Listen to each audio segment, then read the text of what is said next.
Oi pessoal, como é que vocês estão? Tudo bem? Eu tô aqui, né? Com a camisa do Verdão. Já já é Palmeiras e Boca Júnior. É para ver quem vai para a final da Libertadores. Mas muito bem. Puta, eu não sei se eu falei com vocês, mas acho que eu falei em algum vídeo, mas eu vou repetir. Porque eu fiquei em dúvida se eu falei para alguém ou se eu gravei. O pastor Bulhão, uma época, estava pregando, ele disse que o filho dele era Atlético Mineiro. E que o filho dele falava com os amigos, né? Na faculdade, na rua, alguns amigos da igreja, torcendo e tal. E aí o Bolhão falou para ele, e vai jogar o Atlético e o Cruzeiro, uma final. Ele falou para ele orar, né? Para Deus, né? Ele falou, imagina pai, isso é pecado, eu não vou orar. Aí o Bolhão disse para ele o seguinte, falou, poxa filho. E aí ele passou para a terceira pessoa, para o público.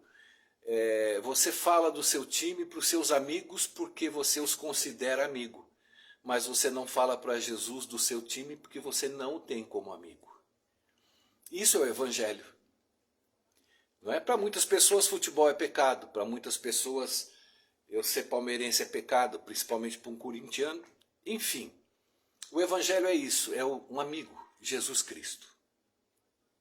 E gera muita polêmica quando você fala sobre a graça, quando você fala sobre o amor, justificação pela fé. Lógico que gera polêmica, porque as pessoas estão acostumadas desde o berço da sua infância na igreja a seguirem as regras, as normas naturais de qualquer empresa, da vida, do dia a dia. Então para ela isso é o top, né? É a parte primordial e principal da igreja, da religião e do evangelho. E isso não sendo seguido ou perseguido, você vive eternamente em pecado. Então, se você não lutar para melhorar, você não vai para o céu, porque o evangelho, segundo essas pessoas, exige de você essa nova criatura que alguém inventou na igreja. Qual nova criatura que você tem que ser? Nem você sabe. Porque você fica dia após dia tentando ser o que você não é. Tentando aparentar e fingir o que você não é dentro da igreja, no sábado ou no domingo, dependendo da igreja. Então todas essas neuroses, elas foram há muitos anos, ou desde sempre, incutido na cabeça do povo. Na era de Jesus era assim com os religiosos, com os saduceus, com os fariseus, com todo mundo. O publicano não prestava, eles eram bons, o céu era deles, eles aguardavam o Messias que ia dar o mundo para eles, e guardavam o sábado, aguardavam o Messias, devolviam dízimos e foram rechaçados por Jesus, né? Paulo fez a mesma coisa com todos eles, e para eles todo mundo era meio louco, meio aloprado, porque pregavam um negócio estranho, né, que não tinha nada a ver com a igreja, com as leis de Deus, com as ordens de Deus, ordens que eles acrescentavam e incutiam como doutrinas, como regras e normas. E o povo acostumava, porque era assim que a idolatria exigia. As pessoas idolatravam o Alcorão, idolatravam a igreja, idolatravam os sacerdotes e assim por diante, idolatravam os cordeiros e o coração afastado de Deus. Então o que acontece? Eu vou ler aqui, isso aqui é uma meditação que eu escrevi. A graça do Filho de Deus. Na contracapa tem uma mensagem maravilhosa, eu quero ler para vocês, para a gente trocar uma conversa sobre essa graça. Ellen White diz, no livro PG, página 385. Eu vou lembrar o que é o PG, me deu um branco agora. Mas você vai saber, é só pesquisar até o fim que eu lembro. Onde quer que haja um impulso de amor e simpatia, onde quer que o coração se comova para abençoar e amparar os outros, é aí que é revelada a operação do Santo Espírito de Deus. Nas profundezas do paganismo, os homens não tiveram conhecimento da lei escrita pelo dedo de Deus, que nunca ouviram falar o nome de Cristo. Têm sido bondosos com seus servos, protegendo-os até com a sua própria vida. Seus atos mostram a operação de um poder divino. O Espírito Santo implantou a graça de Cristo no coração do selvagem, despertando nele a simpatia contrária à sua natureza, que é a sua, que é a minha, que é a deles, pecaminosa, e também a sua educação. Aí ela fecha com o texto bíblico. A luz verdadeira que alumia a todo homem que vem ao mundo. A luz verdadeira que ilumina todo homem que vem ao mundo. Está-lhe brilhando na alma. E esta luz, se atendida, lhe guiarás os pés para o reino de Deus. Se essa luz atendida, qual luz? A luz do Espírito Santo. Para quê? Para com os outros, para amparar os outros. Se você atender essa voz, se você atender essa mensagem de Cristo, do Espírito de Cristo, o teu pé está sendo guiado para o reino de Deus. Ela não dá outro caminho. Por que ela não dá outro caminho? Porque não existe, porque a Bíblia não dá outro caminho. E a igreja dá vários caminhos. Os pastores, os líderes dão vários caminhos, mas a Bíblia e o Evangelho não. Só dá um caminho. E dentre todos esses caminhos, e eu disse na introdução, de nós tentarmos ser o que não somos para aparentar ser alguma coisa perante os homens, nós estamos buscando aplauso de homens. E ao buscarmos aplausos de homens, Deus já não nos abençoa porque você já recebeu a sua recompensa. Agora,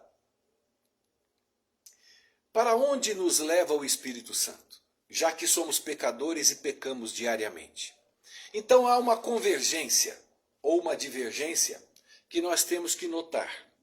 Eu estava falando há pouco com a Silvia. Qual é? Primeiro, quando eu falo da graça e da justificação, as pessoas acham que eu estou aqui ligando a baderna para a igreja, a baderna para o ser humano.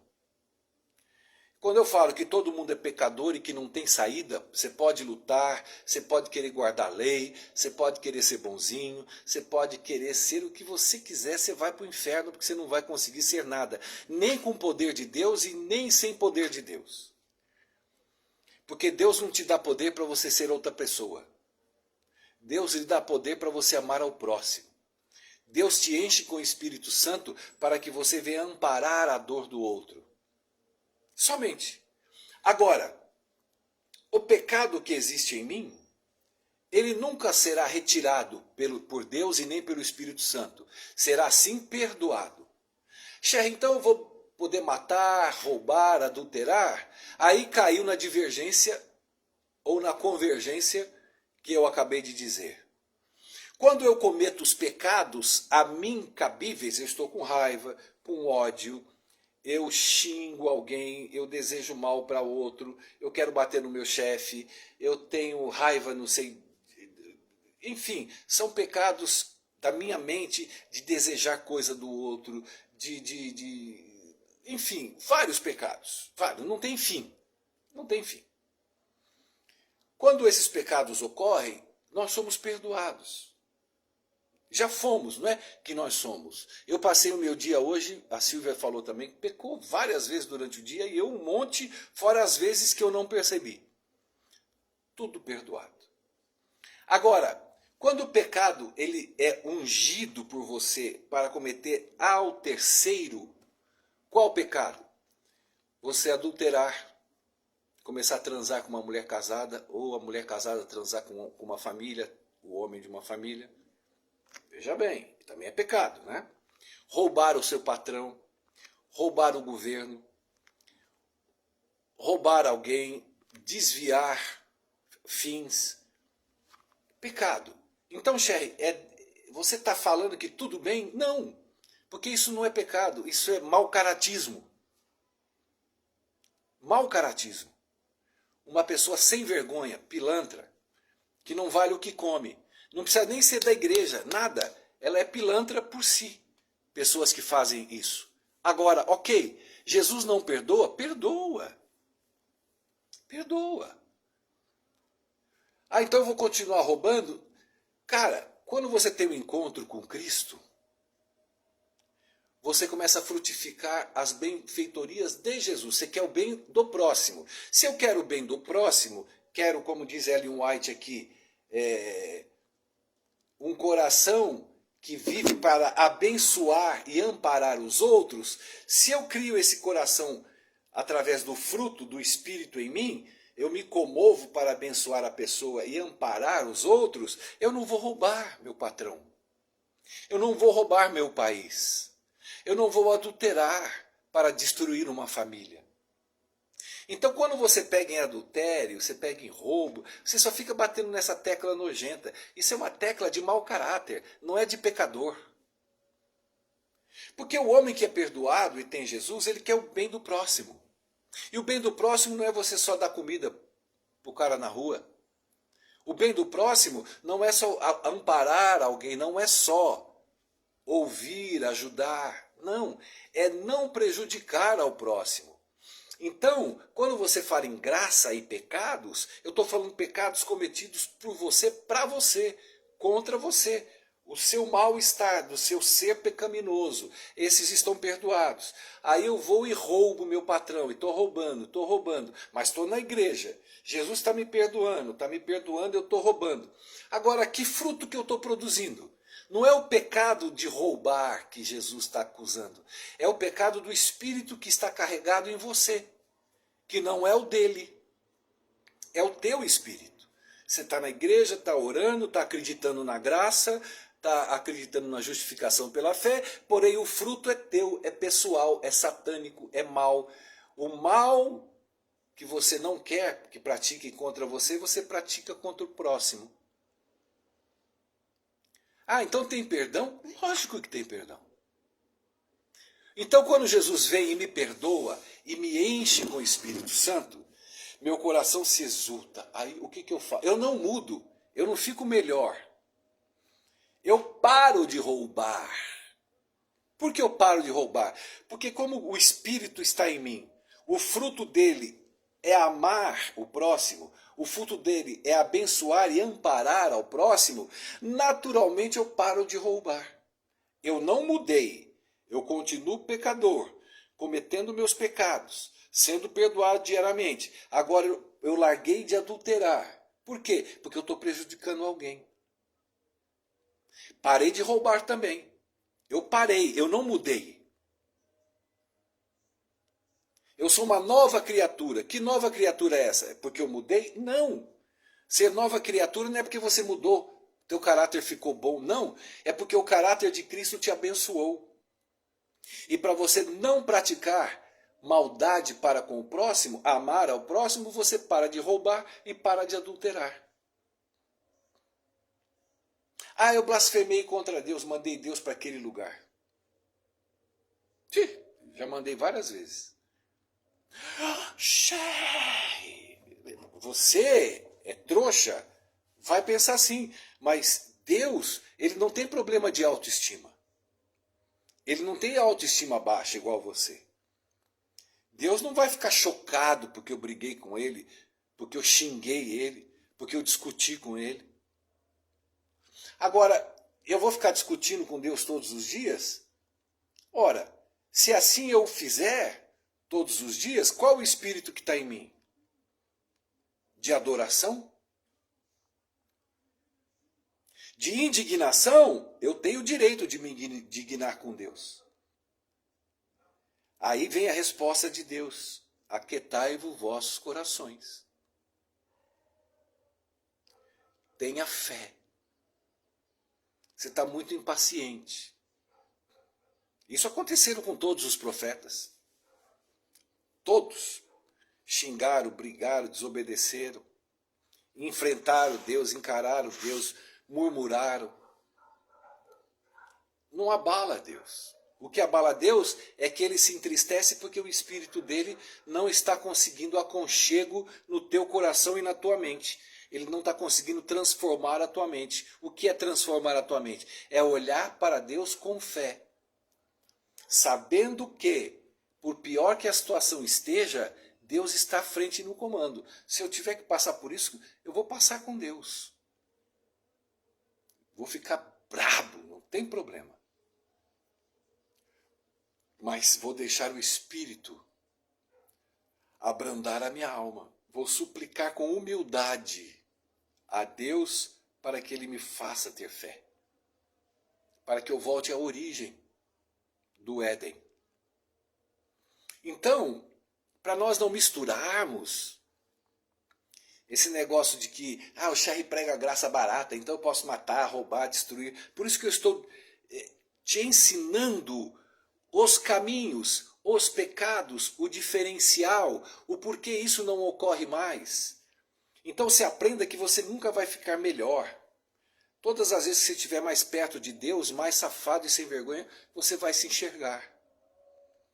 Quanto mais dependente de Jesus, quanto mais apaixonado por Jesus, mais insignificante você vai se ver. E você vai pecar, mas a minha fé está baseada onde? Que Ele perdoou na cruz do Calvário os meus pecados. Agora esse final de semana eu adulterei. Meu Deus, eu adulterei. Deus não vai me perdoar? Vai! E eu vou continuar a adulterar? Se continuar, você vai se afastar cada vez mais de Deus. Porque quanto mais você adultera, quanto mais você rouba, quanto mais você sai para matar pessoas, quanto mais você sai para assaltar, o teu coração, ele começa a estar dedicado ao mau caratismo, ao teu elo com o teu pecado e com as coisas do mal. Então, você pode ter cometido tudo isso. Porém, se o Espírito Santo te pegar, você vai falar: ai, Senhor, me ajuda, me socorre. Na hora ele te perdoou. Ele vai te socorrer como? Te perdoando. E ao te perdoar, você não vai mais adulterar. Porque o espírito que vai frutificar em você é o espírito da adoração, do amor ao próximo. Aí você não mata, não adultera e não rouba. Mas prossegue pecador. Mas com uma vida renovada. Com uma vida e uma mente totalmente renovada no Espírito Santo, e aí você nasceu de novo. E o que é nascer de novo? É o Espírito de Deus, o embrião de Deus, entrar e gerar em você uma nova criatura. E qual é a nova criatura que é gerada em você? A não ser o Espírito de Cristo. Porque é o Espírito de Cristo que vai frutificar o fruto do céu. Não é a minha transformação. Chay, mas você caiu de novo. Mas por que eu caí de novo?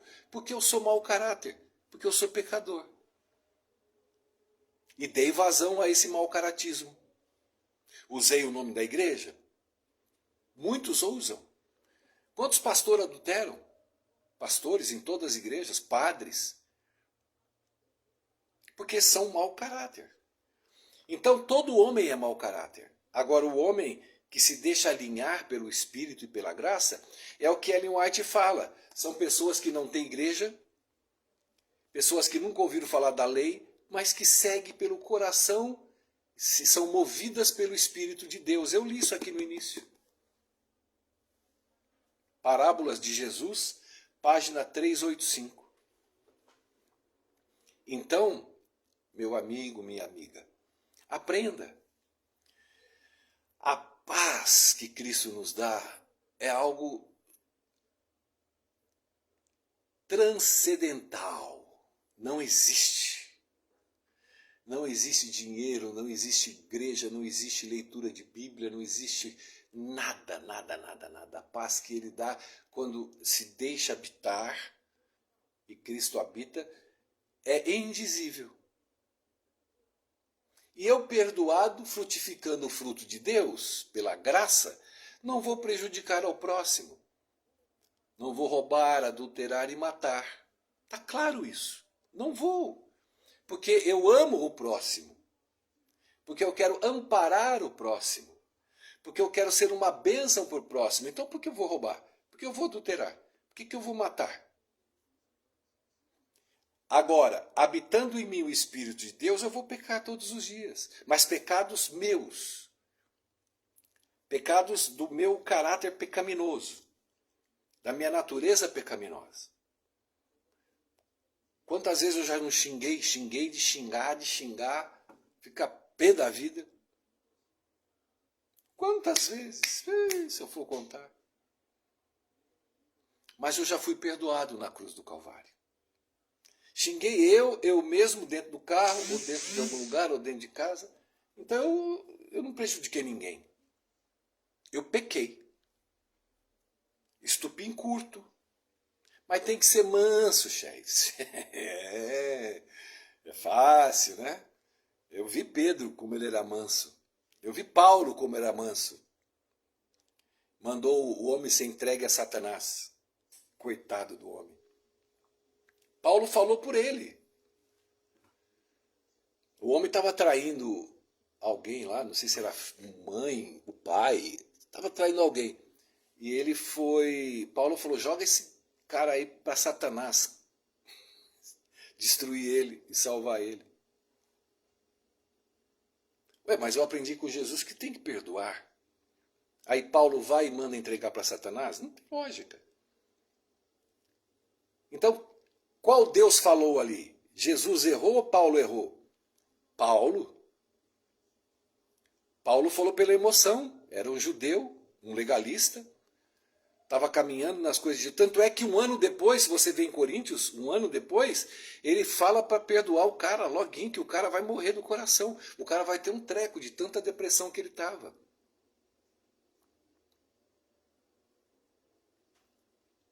Mas a ênfase que é dada é no castigo, porque é o prazer do homem. O homem quer ferrar o outro, em nome de Deus. Pô, é o que mais tem. Mas Jesus disse para um dos discípulos, não lembro o nome, mas está na Bíblia. Eu não vim para julgar, eu vim para salvar. Eu, Sherry, vim e fui chamado e escolhido por Cristo para salvar, para ensinar o caminho da salvação. E você, meu irmão, que crê em Ellen White, ela diz assim, a luz verdadeira que alumia todo homem que vem ao mundo. A luz verdadeira alumina todo homem que vem ao mundo. E essa luz, se ela for atendida, que é o Espírito Santo, ela lhe guiará para o reino de Deus. Simples assim. Quem bagunça são vocês. Jesus não. Beijo, paz e graça. Em nome de Jesus. Tchau.